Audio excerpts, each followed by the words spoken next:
We are back for 2026. We are here to talk about AFL Fantasy and what is changed for the new year and how we're going to adapt and climb that chaos ladder. Let's go! Roger's done it from nowhere. Busted the goal from inside the circle. Sheed from the boundary. Dusty. Oh, yes! You're a magician. Petrarca. The legend becomes immortal. G'day and welcome to the Ball Boys AFL Fantasy Podcast. Merry Christmas and Happy New Year. I am your host, Mitch Casey, and you can find me on X at Ball Boys Fantasy, and I am joined once again for another year round. I forced him back into the recording studio, Luke Rogerson. How are you, mate? Good, mate. Kicking and screaming, mind you, to get me back in here. But Kicking and screaming. We are, but it's been a while. It has been a while. We've had a full off-season. This is the first off-season that I've completely gone away from podcasting because normally I'd be watching NBA, watching basketball, and How was your talking to detox, myself about that. But Good detox? it was a good detox. Yeah, I even went off the social medias, which, you know me, it's, you know, that's a feat in itself. I pretend like I haven't seen you for months, but we literally live next door to each other. Yeah, This what's is- been happening, mate? We're just hamming this up. You're looking a little tired today, actually. As well, Yeah, mate. I'll- Big night on the town last night? Big or? night on the town. Well, my girlfriend's, she's a gamer, so yeah. Oh, is she? Tell me more. Big gamer, so she was up late, forced me to stay up late. You were playing a cool game? Yeah, Call- really Call of modern Duty something? game. Yeah, Roller Coaster Tycoon 2. So, you know, Mate, all up to date. It's an all-time game. Roller It is, Tycoon. yeah. Well, I'm learning this was a big Roderson family tradition back in the day. Yeah, so. mate. No, that's the one. I think you'll get around it. It's very good. But we're not here to talk about Roller Coaster Tycoon 2. We're here to talk about AFL Fantasy. And there is a lot happening this offseason, Luke. I think more so this offseason than any since we've been doing podcasts. And I was thinking this is the fourth year we've been doing this podcast. So lots of rule changes, lots of fantasy changes. We're going to have a brand new platform. Normally when we're recording this time of year, the site's open.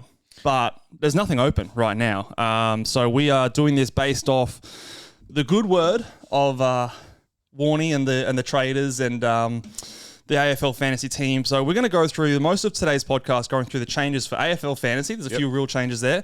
And also some rule changes in the AFL. Now, AFL does this every year. Some of them are met with, you know, awesome, that's a great rule change. And a lot of them are met with, why the fuck did you fix that? It wasn't broken. But I think this year, I think it's more positive than negative. Well, mate, you're going to be telling the story today because if there was a Hilux given away for the person that thought the least about fantasy over the off-season, You'd be miles ahead. bro, I'd be leather interior, get me behind the wheel of the Hilux. Well, this is going to get us all back into it. I'll play the role of, person who's listening in and they haven't thought much fantasy. And So we're really this is their switching it up first- from first one. it's a bit of a different role this year. Yeah, no, it's this is the year of Rogerson. I've I know, decided yeah. as well. So despite the fact that I haven't thought about it, I still assume that I'll win the Hilux at the end of the year. Well, look, it's never too late. Never too late. We're going to So manifest it. We'll let's get there. talk about, we're going to start on the AFL fantasy side of things. There's probably less to talk about here, but there's probably three main things. The most important thing that's changed, I haven't got this on the run sheet here, but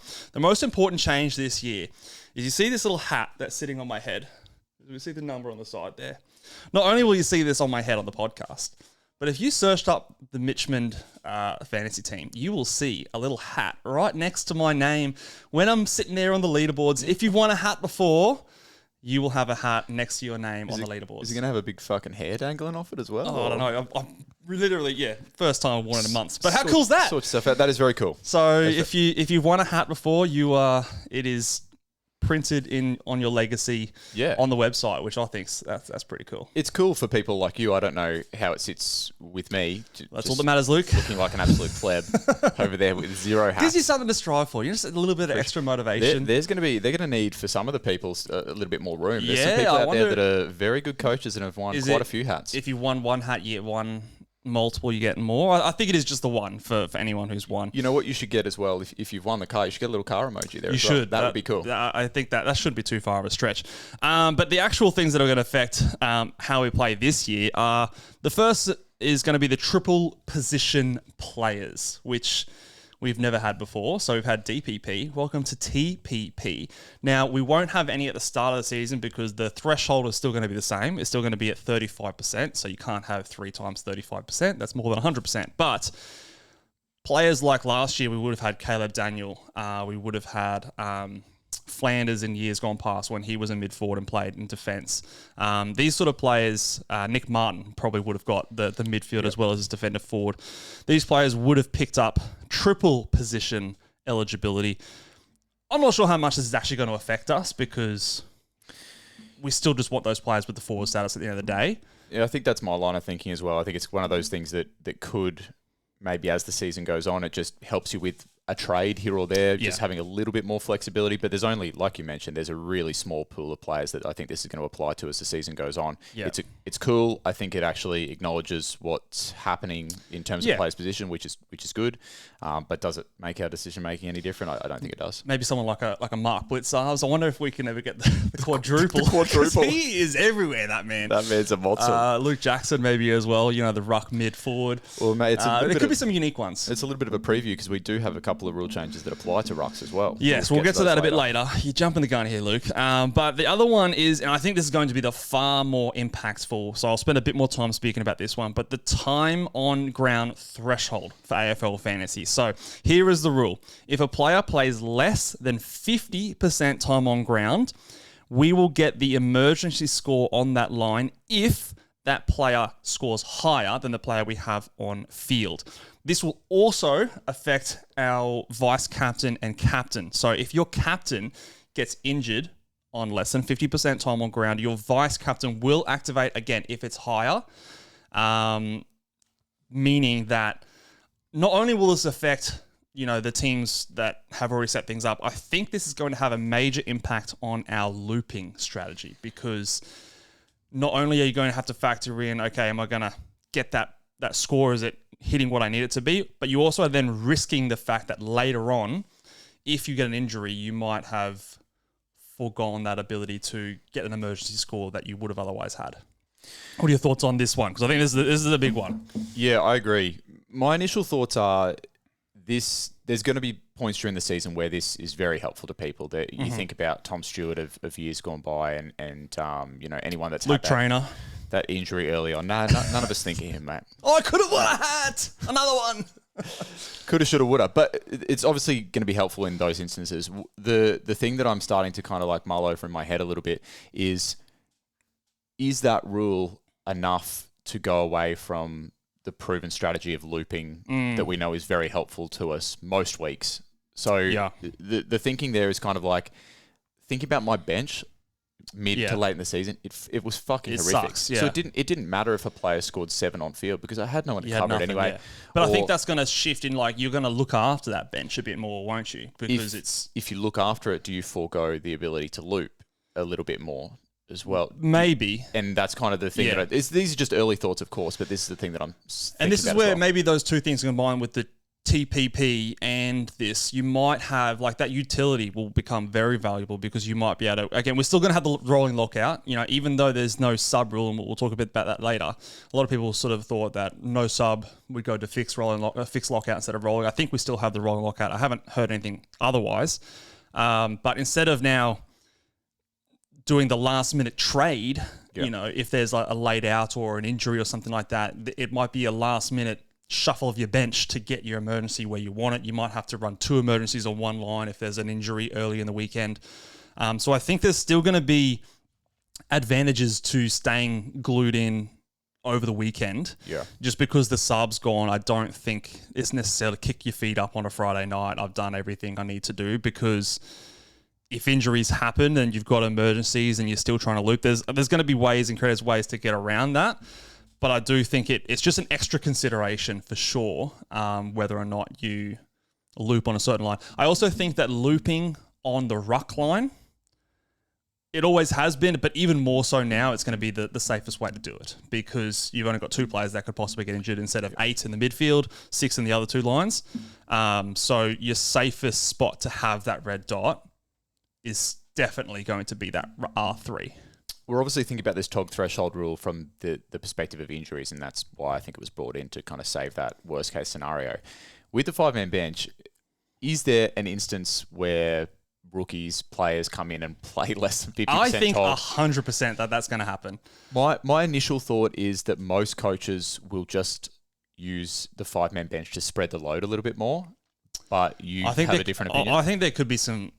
I think this could be a case of be careful what you wish for. I just like there's some coaches out there. I'm looking at you, Ross Lyon, that hate rookies and don't want them anywhere near their field. So they're gonna the mighty box. Or yeah, less the box than was 50%? under 50% with a 4-man bench. So there's and like The box is normally well over 50% with a 4-man bench. I'll tell you that for free. woo, we're back, baby.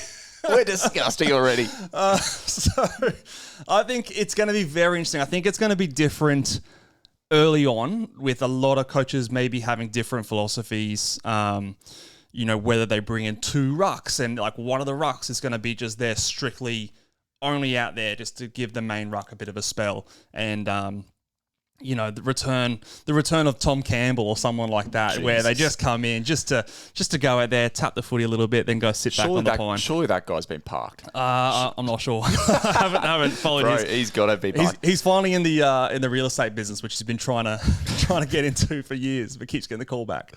What is for me? This new rule doesn't have any weighting on how I select my premiums preseason. I'm not going out there and rushing out to pick a Tom Stewart, a Dane Zorko. Dane Zorko's not even fucking injury prone anymore. 2 years in a row, he hasn't missed a game. Jesus. I don't think it changes the way I'm selecting my starting team. I think it could have a little bit. I think it nudges you more into the not worrying too much about injury proneness, which I've always give me an example of someone that. I mean, it's early. Let's give an example of someone like a Sam Draper.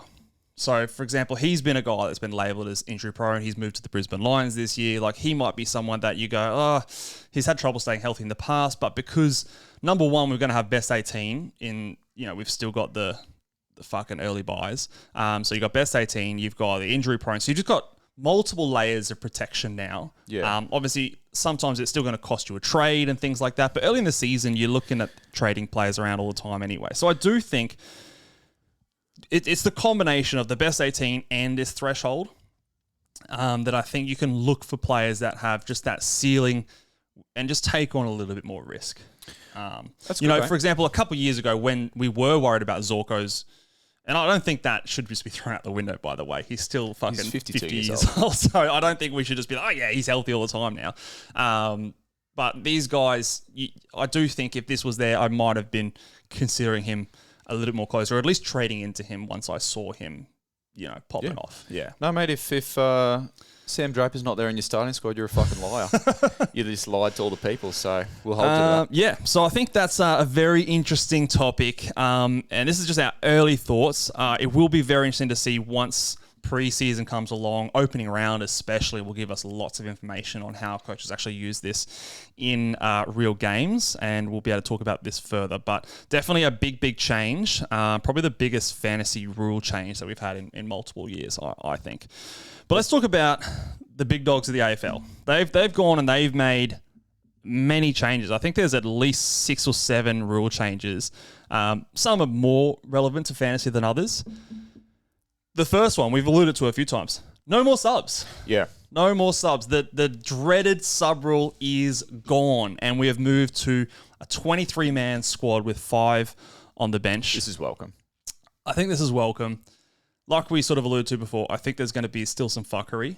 I think rookies in particular, time on ground will be low, especially on some teams where they have typically not trusted rookies in the past.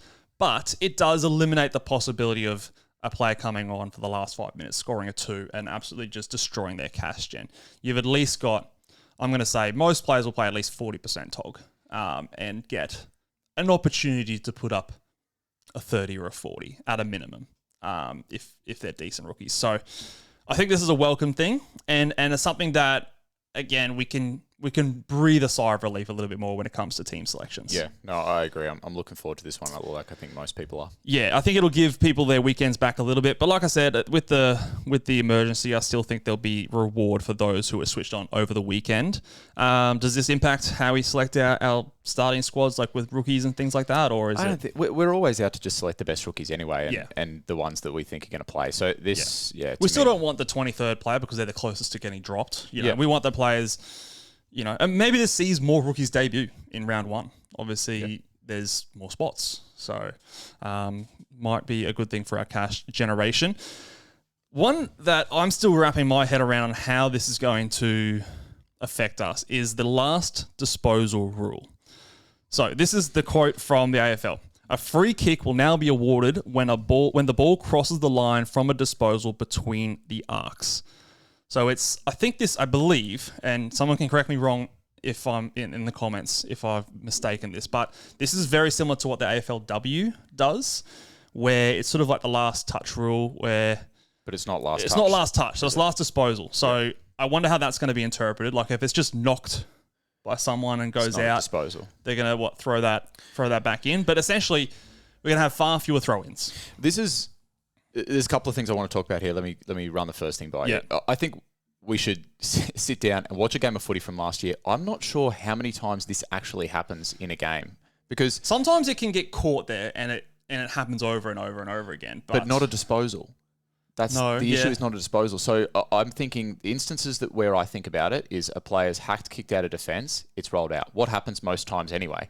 It's insufficient intent. It's a free kick, which is exactly what this would be. Yeah. So it just takes away the guesswork of that. Second instance I can think of is where stoppage, we're close to the boundary line, player goes to hand pass to a teammate, just complete the fucks to hand pass, ball goes out of bounds. Okay, yeah. Those, but outside of these instances... And players will obviously adjust to that. They'll know, okay, just don't hit it out at all costs. Yeah, but if it's and like you said, I think the way you read the rule from the AFL, it's a disposal rule. So my question is, I actually want to know, what percentage of time that actually happens in the games, and I don't think it actually happens as much as we think. Yeah, I think obviously there'll be fewer throw-ins. I wonder. I think there's another rule later when it talks about ruck hitouts and things like that, which will add on top of that.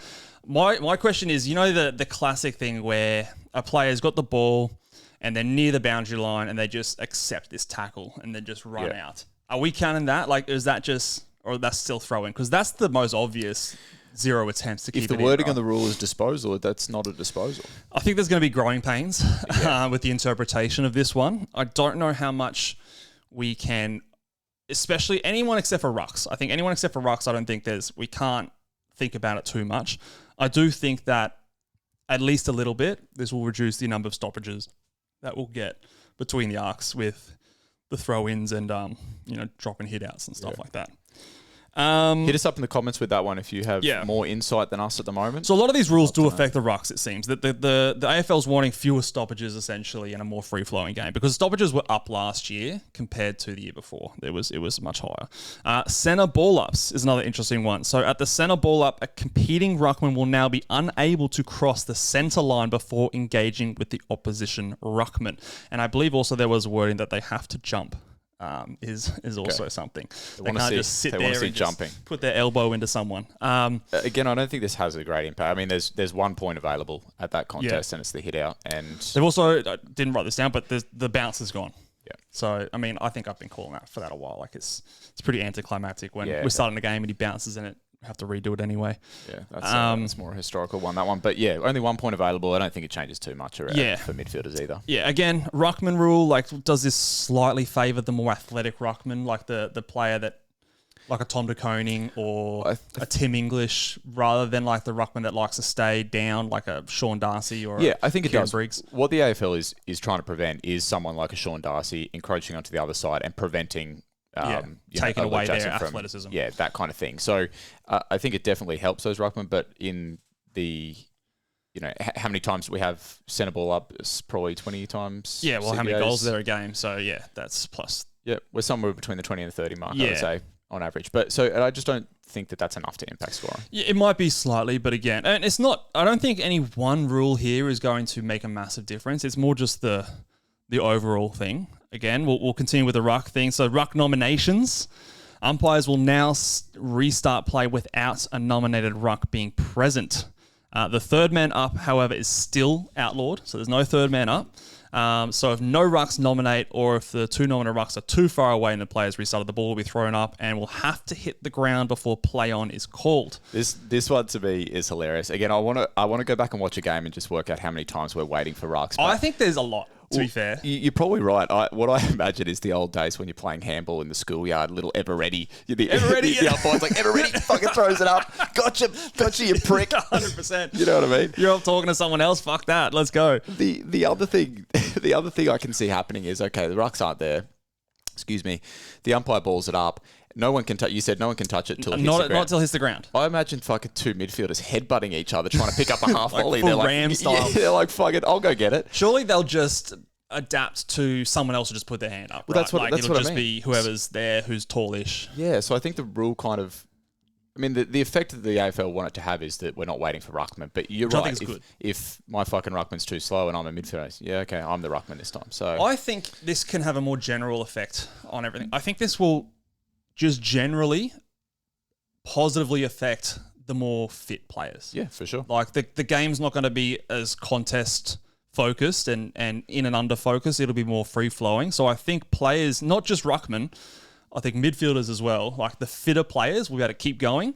There'll be less time to stop and catch your breath. So I think like players like your Sam Walsh, like your Nick Martins, like your Errol Gouldings, those Mark Blitzars, steeplechasers, these kind of players I think will get a benefit just being able to outrun people for longer. I think it's going to be fucking hilarious. You know how there's always the big overcorrection when the rule first comes in? There's going to be umpires scrambling for the fuck. Give me the bell. Give me the bell. Fucking, gotcha, you fucking slow idiot. Yeah, there's going to be, I can definitely see hilarious. that. So we'll try not to overreact in the first few rounds, but things will always sort of work out. I wonder if teams will, because of these kind of rule changes, will they be more tempted to go with a dual ruck setup, go the St Kilda route and just because one ruck running everywhere, being there exactly on time. Yeah. Like for a Max Gawn, he likes to sit down, Sit down?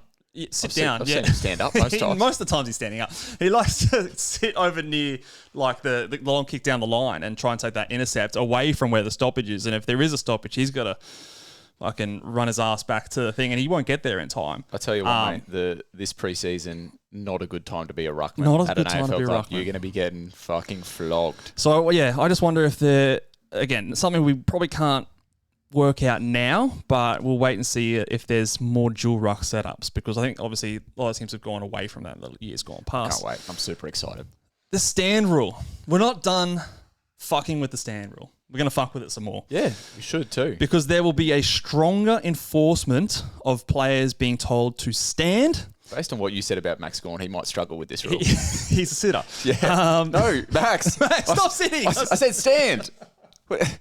You're having a picnic. They won't be able to tell. He's so tall, he'll still look like he's standing. If they're inside the protected area. Now, if you are within 5 meters of the mark or a free kick when it is paid, deemed a protected area, you are also required to stand. You can no longer reverse to being outside 5. I think this might be a subtle rule change that actually affects a lot because teams like St Kilda, the Western Bulldogs were really big on this early on. They, instead of standing on the mark, they would just give the players an extra 5 meters. And so think about when you're playing against those teams, St Kilda, Western Bulldogs, the halfbacks feasted on those teams because there was much more freedom to switch the ball back around. Yeah, I think this could potentially positively affect players that are a bit more run and gun, like your Jordan Clarks, and negatively affect players like your Luke Ryans that a bit more of the switch plays because there'll be more opportunity to attack the angles. Yeah, I agree. A couple of things I want to say on this one. When the stand rule first came in, I remember the first season it came in, pre-season, and then the first few rounds of the season, everyone was raving. Look how high scoring this game. We're getting hand pass receives, past the mark. Everything simmers. But the thing is because, coaches work out how to defend different rules. So over the course of the season... They're not dumb. Coaches are going to work out, okay, well, if I've got a player that's forced to be high up, not high up the ground, but on the mark, I just need to adapt my structure to ensure that I've got, coverage a bit deeper or whatever the case is. So I think it could be one of those ones that we see very impactful early, less so later. This reminds me of, I think it was the preseason that year that they brought the stand rule in.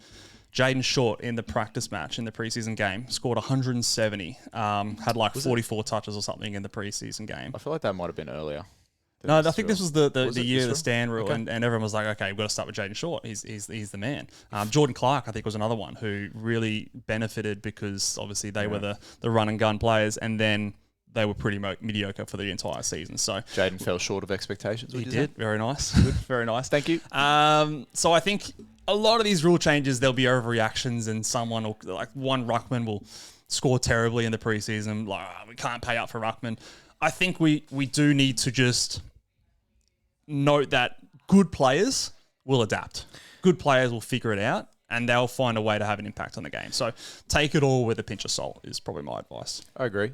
I'm sure the AFL have released a video package with some of these rules kind of explaining them, but I'm confused. So if someone takes a mark, any motherfucker within 5 meters of them needs to be stuck in the mud. Surely not. And then someone needs to crawl through their legs to unstuck If them you're from the within mud. 5 meters of a mark or a free kick when it is paid, deemed a protective, you will be required. It doesn't. Surely, no. It can't be everyone. I imagine the fucking Spider-Man meme. Your teammates looking, are you standing? Are you standing? Yeah. Am I standing? And then one goes to move and the umpire's like, no, you're the one I wanted to stand. Oh, 50. Surely not. How?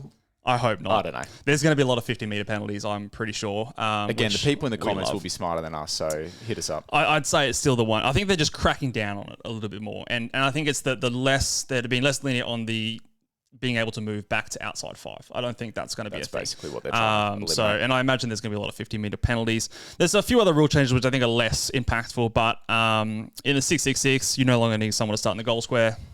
I didn't realize that was even a thing. I did not know that. Come on, mate. But it's never on picture. It's never on TV. We're looking at the centre bounce. Who cares? You're meant to be a student of the game, man. Grow Anyway, up. it doesn't matter. Fantasy doesn't impact us at all. There's a reduced time for kick-ins, so from 12 seconds to 8 seconds. I hope this doesn't affect our people that step out of the square. Surely this Don't worry. they'll get out there It will. because you got to get to the front of the square and fake like, oh yeah, I'm gonna, and then you just start running. You know the people we're talking They'll about, just mate. go. It will not be an issue. Other one here is shrugging the tackle will now count as prior opportunity. I thought that was prior. I thought if you I thought it was too, evaded a tackle. but now apparently it is officially so. Will this help players that tackle get more tackles, like your Jack Steels, your Matt Rouse, like these types of players? Are they going to get more holding the ball free kicks? But I don't. It counts as prior, so it's not the person that gets shrugged. It would be then the subsequent tackler that would be rewarded with the Right. The like next if, guy. Yeah, if you shrug me and then my teammate tackles Yeah. you holding the ball, but not I don't get the free kick. Oh, surely. But I thought that was already prior. I thought if you evaded a tackle. Anyway, yeah, I thought that too. If it was a 2-tackler situation, from my understanding, reading the rule, but now you've made me question myself. I thought it was like in a single motion, like if there was a shrug and then and the ball spills free. and then they pulled them down. Oh, like maybe it is. That's holding the ball, like Fucking after hell. the fact. We might after this we might go out and do a bit of tackling and we'll just kind of Yeah, work it out together. We'll just have a Bit of little, oil up little and cuddling. a bit of cuddle. Yeah, put some jello around on the ground. And we'll get back to you. We'll get back to you. So those are the rule changes. I want to just circle back to the combination of all those stoppage rules. So the ruck nominations, the centre ball ups, the last disposal rule. Do we have a ruck crisis on our hands? Clickbait. Yeah. Other rucks, are they dead? Do we? No. What, No. what does this affect a certain type of ruckman more than another? Is this going to influence who you select as your ruckman for our starting squads? I think the intention of a lot of the rules seems to discriminate against the fat ruckman, but do I think it's going to have a significant impact? Stand by on that one. Like I said before, I want to go watch a game of footy. We'll watch it on fucking ×2 speed or something. I want to count how many times a ball is disposed of out of bounds without being touched. I want to count how many times somebody stepping over the line in the centre bounce is actually influential. I want to count how many times ruckmen don't arrive at stoppages on time. And I think my initial thoughts are once we go back and do that, I don't think it's going to be impactful enough. Yeah, I think it will have a slight impact, but I don't know if it's going to be enough for me to completely go, I wasn't thinking about this guy before. He's the type of ruckman I think is going to benefit. I'm going to pick him now. Or on the flip side, if I was really keen on Tristan Sherry, I think he's got value. Maybe it takes a couple of points off his ceiling, but North Melbourne might dispose of the ball out of bounds without being touched, but that's more of a skill maybe we issue. should look at the good teams and the bad teams. Richmond, Nank, he's doomed. Yeah, I think it's going to be something we have to watch and see. But overall, I'm going to say let's not overreact to these type of rules. You just called it a fucking crisis. Clickbait, mate. You got to get the people, just something to sink their teeth into. I think the biggest change out of all these things that we spoke about today is going to be that 50% time on ground on the AFL fantasy side of things. Agreed. That's going to be the thing that's going to change the way we play the most, because obviously that's actually a game change in what we are playing. That was good, mate. Good way to sink our teeth into it. Yeah, I didn't. I don't think we actually solved anything, but no, we didn't. That's what we do. We discuss without solutions. I didn't know what to do with my hands at various times. First one back was a bit rough. We're better for the run. I think we'll pull up sore, but thank you for persisting with us. Thank you very much. If you guys are keen and hyped for a big 2026, make sure you hit that big subscribe button. Now, I've got a bone to pick at the end of this episode. We hit our goal for subscribers last year. And I check back. This is YouTube, is this correct? YouTube. We hit 4,000 subscribers. I posted on Twitter about it. I said, yes, we made it. 4,000 subscribers. There was a bit of fucking carry on, to be fair. We're at 3,970 again. Where the fuck did these 30 people go? I want to know. What's going on, guys?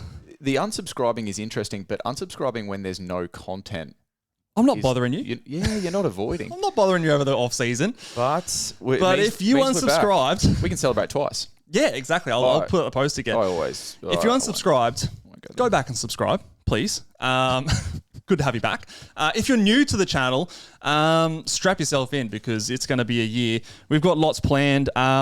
Stay tuned. Over the next few weeks, we'll be talking some Patreon. There's some big, exciting things coming for Patreon. Not open just yet, but stay tuned. We will be talking about that soon.